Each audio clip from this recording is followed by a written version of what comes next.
আপনার ঘরে এসে দোয়া করতেছে, আপনার ঘরে এসে কোরআন তেলাওয়াত করতেছে, তোর চোখে পানি না আসলে ওর হয়ে আমি আপনার কাছে মাফ চাচ্ছি।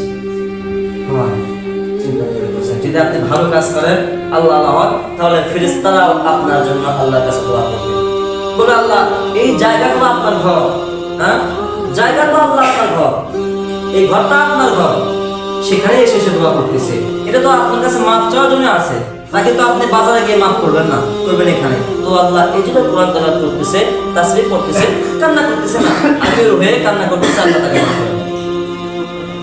আর ওই ব্যক্তি যদি সে নাফরমান হয়, গুনাহগার হয়, ঘুম আসবে, ফেরেশতারা আল্লাহকে দোয়া করবে, আল্লাহ তার নাকটাকে চিপে দেবো, নিঃশ্বাসকে বন্ধ করে দেবো।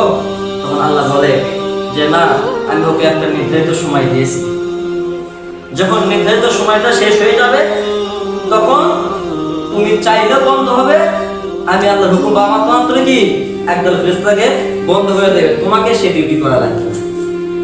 তাহলে একবার ভাবেন বা চিন্তা করেন, আমি আপনি কিরকম নবী পাইছি বা কিরকম আল্লাহ পাইছি, যে আল্লাহ রাব্বুল আলামিন আমাকে আপনাকে এত সুযোগ দিয়েছে, গুনাহ মাফের জন্য এত সুযোগ দিয়েছে, গুনাহকে বর্জন করার জন্য একটা মাস দিয়েছে, পাক্কা মুমিন হওয়ার জন্য একটা বছর দিয়েছে।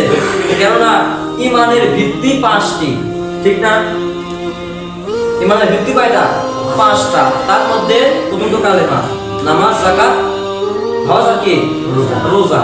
তার মধ্যে কি এই 5টা সে মুমিন হতে পারবে, ঠিক না?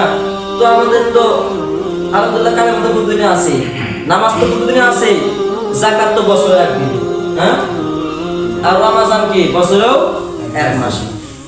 তাহলে দেখেন আমরা 1 বছর পর দীর্ঘ 11টা মাস পরে রমজান পাইলাম। রাসূল বলে যে ব্যক্তি রমজান মাস পাইলো গুনাহ মুক্ত করতে পারো না, ওর মতো হতভাগা আল্লাহর জন্য নাই। আল্লাহ পাক আমাকে আপনাকে দুনিয়াতে পাঠিয়েছেন তার পিয়ারা বান্দা হওয়ার জন্য। যদি গুনাহগার বান্দা হয়ে যায় তাহলে আমার চেয়ে আপনার চেয়ে পুরো ভালো, কারণ ওদেরও নামাজ দরকার নেই, কি যারা নামাজ পড়ে তাদের নামাজ কি নাই দরকার নেই। মনে রাখবেন প্রতিটা মানুষের জন্য, প্রতিটা মানুষের জন্য 5 ওয়াক্ত নামাজে 32 রাকাত নামাজ পড়া জরুরি। 232 রাকাত না নামাজ পড়ে তাহলে বড় বড় ফকিহগণ, মুহাদ্দিসগণ, মুহাদ্দিসগণ বলে যে ও মানুষই নয়। কিরকম? 5 ওয়াক্ত নামাজে কিন্তু 17 রাকাত ফরজ আছে,